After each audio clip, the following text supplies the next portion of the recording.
Chapter 3. Friends. Ring ring. Click.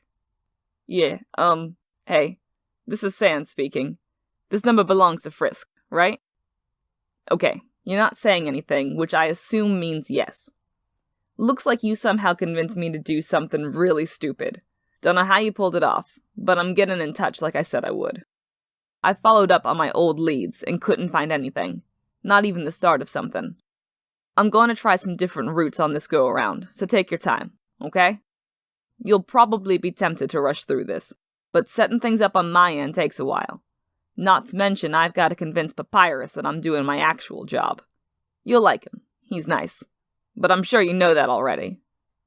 Anyway, I'll meet you outside the ruins. Looking forward to it. Click. Knock, knock, knock. Frisk's bedroom door opened a crack. Through it peered a single red-gold eye, the color of beaten copper. "My child, are you awake?" A pause. "Oh, well, I suppose that would have woken you up anyway. I apologize for my rudeness." Frisk wasn't in bed. He sat in the nicked wooden desk in the corner of the room, its lamp providing a hard, clean light against the soft golden glow that seemed to permeate Toriel's house. The delicate scritch of his pencil was the only sound in the room. He didn't even know Toriel had come in until her shadow fell over him. She stood over 6 feet tall and frequently joked about her age, but she could still move like a ninja in a library. "What are you doing, child? Drawing another picture?" She peered over his shoulder and saw the neat lines of arithmetic in his notebook. "Oh, your homework! You're such a good boy. Although, should I really call it homework if I'm teaching you at home? That would just make it work." She frowned and scratched at the underside of her muzzle. "That won't do at all. I want your education to be fun. I will think of something better to call it." Frisk nodded, still bent over his work. Learning his times table was a relief in comparison to some of the things he'd been doing, and Toriel clearly enjoyed teaching him. Her voice became stronger, more clipped, less prone to rambling apologies. They held their lessons at her dining room table, passing ragged textbooks back and forth to each other, Toriel taking down notes for him in her careful, delicate script. Afterwards, she always smiled wider than usual, and hummed little tunes that Frisk thought he'd heard before. "In any case, I thought you might like to go for a walk. I was not able to give you the full tour of the ruins when we first met, after all. You must be very curious about this strange place." She cleared her throat and adjusted her glasses. "Of course, if you would rather finish your bedroom fun— No, that's just awful." Frisk carefully set down his pencil in the spine of his notebook, stood up, and offered Toriel his hand. She beamed and held it tight. He'd never spent so much time in the ruins before. He had always lingered a while, the first time because he'd just taken a long fall, and every time after because of what he'd learned and what he knew lay in store. But now he'd gotten several proper nights' sleep, and given Toriel a chance to start his schooling, and even braved some of her snail-based cooking. It actually wasn't that bad, provided you focused on the crunchy bits. After dinner, they'd both sit down with books, her in the overstuffed recliner, him cross-legged in front of the fireplace. Toriel's private collection of reading material overwhelmingly favored snail-based trivia, but there were a few decent adventure novels in there as well, and he'd go page by page, occasionally pointing out longer words to her so that she could sound them out for him. The golden light never faded. It was difficult to tell day or night. Life in this house was a loop inside of a smaller loop, but this one had a soft bed and a warm hand. The two of them stepped outside. Toriel had to duck slightly to avoid scraping her horns on the doorframe. "I just wanted to thank you for staying so close. I know the ruins must be tempting to explore, but they are more dangerous than they look. The floor in several places is very unstable and many of the monsters are ill-tempered." He knew every square foot of crumbling ground. He was on friendly terms with every monster in the ruins. The Froggets in particular were actually quite philosophical when you got to know them. He stayed close to home for other reasons. The flashes of yellow at the corner of his eye. The feeling of always being watched. The distant, mocking laughter. The fallen leaves at the foot of Toriel's coal-black tree were crunched down from where he'd often sat on them, idly scraping at the trunk with his stick. The stick was the same one he'd had since he first fell, but all this time the wood had remained alive and flexible. He promised himself he'd plant it when he didn't need it anymore. The path branched. To the left was the ledge where the crumbling panorama of home lay spread out in the cavern below, the dust of fallen masonry sapping away its color a little more each day. Toriel guided him in the opposite direction. "In truth," she said, "this place can seem very small once you are used to it." She pulled him a little closer, so his cheek brushed against the side of her robe. "But maybe that is not so bad. If you are ever lost or hurt, just call my name. I promise I will hear you." She laughed. "Well, maybe not my name. You can call me whatever you like." He always ended up calling her Mom. It had only been an accident the first time. They walked through the shifting perspective puzzle, past the crumbling pits, around the long-defunct spider bake sale. They passed the strangely adhesive cheese table without comment. When they approached cracked ground, Toriel glared and waved her hand, and the stones knit themselves together, making it safe to walk. She grumbled about the spike path puzzle, saying she'd always intended to shut the thing down for good, or at least file down the spikes. It was completely irresponsible. Someone could get hurt. Eventually they stepped out of the ruins gate and descended the stairs into the foyer, where Frisk had first looked up at that great entrance and felt the stirring of determination. "While we're here, I suppose I could have another look at that flower patch," said Toriel. "I have been meaning to pick a few more for the house. The ones I have now are beginning to wilt. Come along, my child." She started to walk, then stopped. Frisk hadn't moved. She looked down at him, her smile fading. "Is something wrong? You look very pale." This was a good place, but there was wrongness here. The children's knickknacks were the first he'd noticed. In fact, he'd noticed them from the very first time he'd arrived. Broken crayons, mismatched shoes, scarred toys dusty from disuse. They were scattered around the house like relics, in drawers that Toriel never touched, on shelves that were otherwise bare. And then he'd noticed other things. How sometimes when he was reading in front of the fire, he'd feel her gaze on the back of his neck and see guilt flash in her eyes when he turned around, as if she'd expected to see another face. The yellow and green shirts he refused to wear. The way she never asked for his name. The bedroom that was always under renovations. He'd snuck in there once, after Toriel had dozed off, and found it cold and completely bare. He'd been able to hear the sound of his breath echo off the walls. And no matter where he was or how long he'd stayed, the same thing happened whenever he asked how to leave. It was like pulling a switch. Her expression would shift and harden, she'd hurry to the basement, and then he would find himself wreathed in her flames until he could barely stand, watching her eyes fill with tears. Her regrets hung over her surely as Mount Ebott hung over the entire underground. It didn't take much to send them all crashing down. He pulled his hand free and stood there in the foyer. Toriel began to fidget with the front of her robe. Are you feeling unwell? I am sorry, I should not have taken you out this far." He ran forward and held her tight. She made a funny little gasping noise. 2 high points of color became visible through the fur on her cheeks. Then she placed a hand on his back, gently ruffled his hair. "What a strange child," she said, not unkindly. Frisk's grip tightened. "Would you like to go home?" He did, but instead he asked her how to leave. It smelled like pie crust and clean linen. Again. Ring, ring. Click. "Hey, Frisk, it's Sans. Here we go again, right? Looked over my notes, and it turns out one of those new leads might actually pan out. I'll investigate and see where it takes me. And, while I got you on the line, could you do me a solid and get in touch with Papyrus? I haven't been home lately, and the places I'm going don't exactly have cell phone reception, so I can't answer his calls either. You know Pap. He's got real thick skin, but I think it's starting to upset him a little bit. He was fired up about that whole pasta playdate you two put on, so another visit might take his mind off things. Well, that's my soft and fuzzy moment for the day. I'm getting back to the grind. Tell my brother I said hi." Click. Frisk had been shanghaied into a friendship adventure. Location, Papyrus's room, specifically his burning red race car bed. Guest starring, Papyrus's action figures. And this one had human-to-monster transformation powers, but that part broke.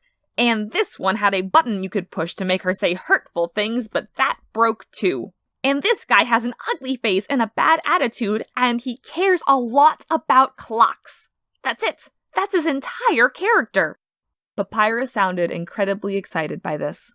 They sat side by side on the bed with Papyrus's collection spread around him like a ragtag and badly disorganized army.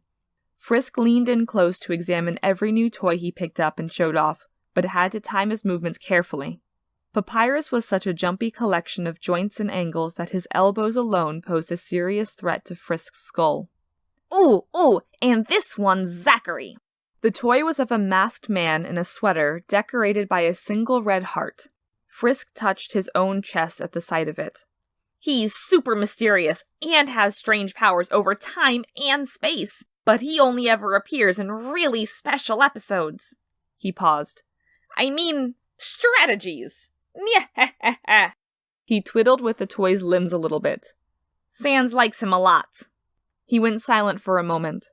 When he spoke again, his voice was uncharacteristically subdued. I collected these back when we lived at the Capitol, he said. Except for the ones Santa got me, of course. I'd show them all to Sans when he came home, but he always fell asleep before I got to his favorites. But then he told me that he saw them in his dreams, so I know he really cares. He turned to Frisk and perked up again. And you, human! You, too, appear to be an aficionado of the collectible arts. I was really surprised when you asked me to show them to you. I thought you had something better to do. Frisk held up the toy and swiveled its head back and forth. Not really. Well, your timing was impeccable. I was, actually, starting to wonder where Sans had gone. His expression turned sly, which was a terrible emotion to show up on Papyrus's face. Slyness on Papyrus's face was an immigrant from a faraway land, and it had no map and empty pockets. Say, you didn't come over because my brother asked, did you? Frisk thought for a moment, then shrugged and crossed his arms in front of his chest. Guilty. Aha! I knew it! My powers of deduction remain unrivaled! Papyrus sprang off the bed with such force that the mattress nearly rebounded Frisk into the wall. Listen well, human! I, the great Papyrus, have something I must say. Papyrus stood tall and dramatically swished his cape. His battle armor gleamed, especially on the bits where the paint had chipped off. Frisk instinctively scooched a little further away. Papyrus on a monologue was dangerous, even outside of combat. His gestures became so fierce that a wayward thumbs up could knock you out cold. Human, while we have established our relationship as strictly platonic, I still must confess something. His joints popped like a gunshot as he jabbed a thumb at his own face. He'd have taken his eye out if he had any.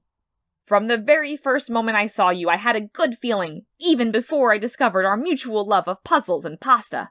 I saw you and thought, I would very much like to be this human's friend, and if I feel that way about him, then surely he must feel the same about me. What a shame that I have to capture him, because that will make a terrible first impression.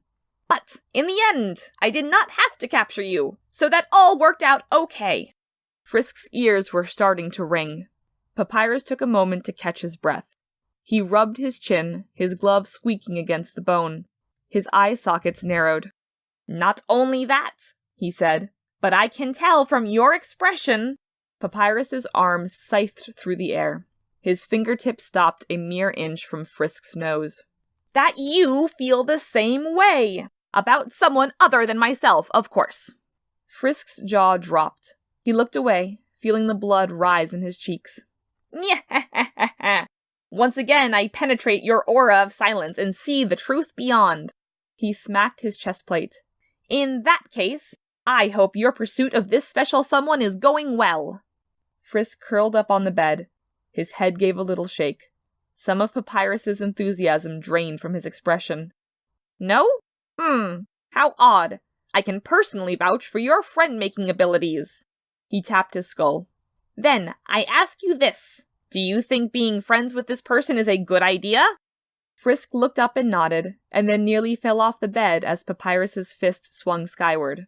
Then I am behind you all the way, human. Because I know you are a good person, and if you think that doing something is a good idea, then it must be a good thing to do. Just look at Sans. When we lived in the capital, he really wanted to be a dentist. He would spend weeks away from home studying at dentist school. I was so proud. Then we moved away and he never talked about being a dentist again. And that was okay too. As long as it's what he wanted, I was prepared to support him. Just as I will support you, human.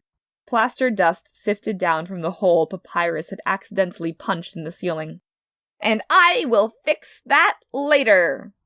Frisk sat there a while, his legs dangling over the edge of the bed. Then he walked over to Papyrus and held him tight. It was an awkward hug. The skeleton was a mess of sharp edges, but he put in the effort anyway. Papyrus's whole body stiffened up. Then, little by little, he relaxed. Oh, for a moment I thought you were going to suplex me. Frisk looked up from the vicinity of Papyrus's knees, his expression genuinely bewildered. Well, Undyne taught me that every hug is actually a suplex. She did this by hugging me and then suplexing me while yelling, "Every hug is actually a suplex!" It wasn't a very fun lesson. He patted Frisk on the back. But this is nice too. They stood like that in the middle of his room, Papyrus's action figures watching silently. I'll have to teach you proper hugging technique sometime. You sure are lucky to have me around. It smelled like bones and spray-painted plastic. Again. Ring ring. Click. This is Sans, giving my update, like I promised. The route I investigated on the last loop got me somewhere. I didn't find the person I'm looking for, but I ran into a few of his representatives, I guess you could say. They weren't very helpful. I don't think he actually wants to meet me. Heh, I have to admit, I didn't expect that. But I made a promise, right? So his opinion doesn't matter anyway. This route's a dead end. I'm gonna have to go back and start from square one. Given how long it takes me just to get my materials together, I don't expect to find anything earth-shattering on this loop. Guess you'll have to save the world a few more times, bucko. So, how are you feeling? Getting a little worn down? Hey, maybe you should treat this as a learning experience.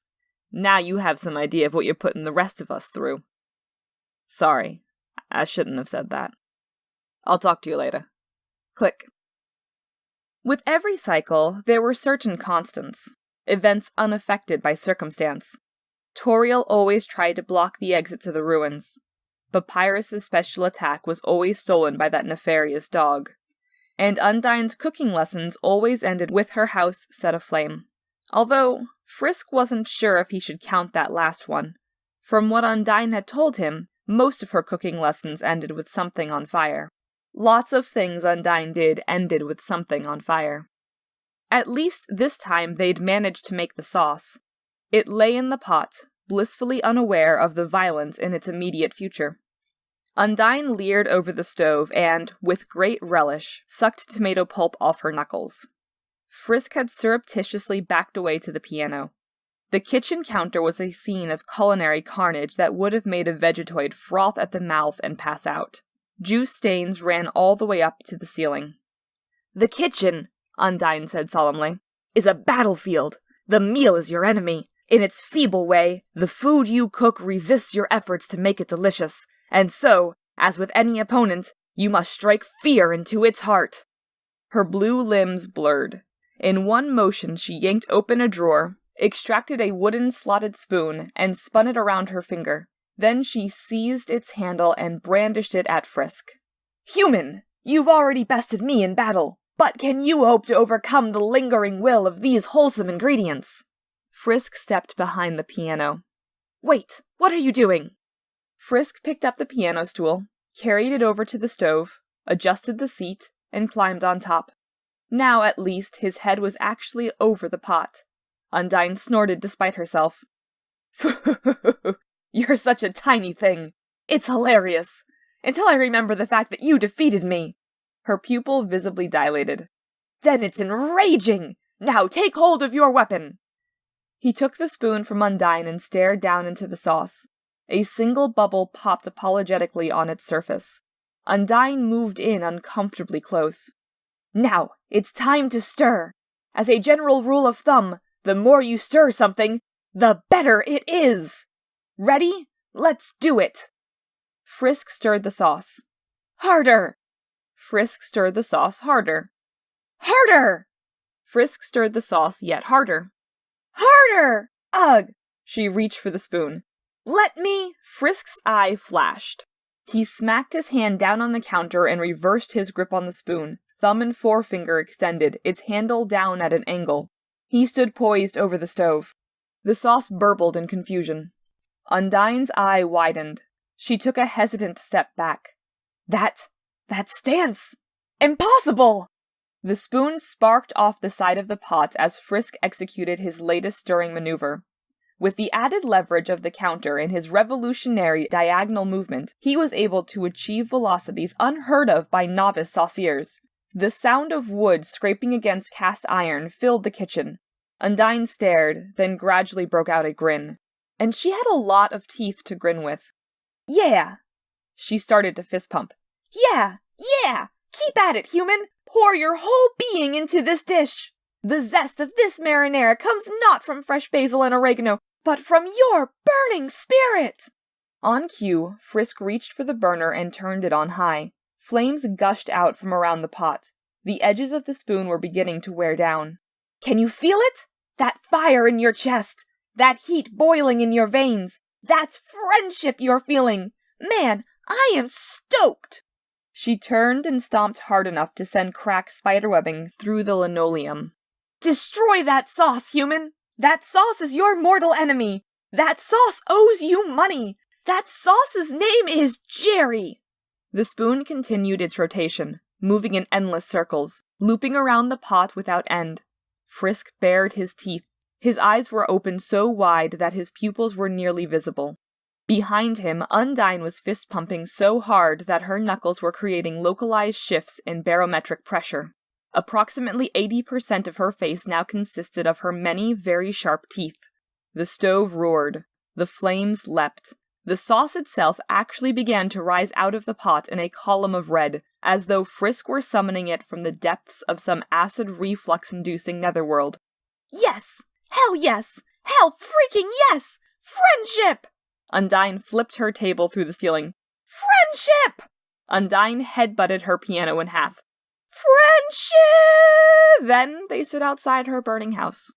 How in the heck did that happen? Undyne asked. She glanced over to Frisk. Do you know? Frisk kept watching the fire. Neither he nor the dummy in the corner seemed to have any answers. Well, anyway, she grinned. You might be a weenie in combat, but that was some performance. Another couple weeks of this and you might even be ready to tackle Risotto, the slayer of legends. She looked back at her house. Hopefully by then the renovations will be done.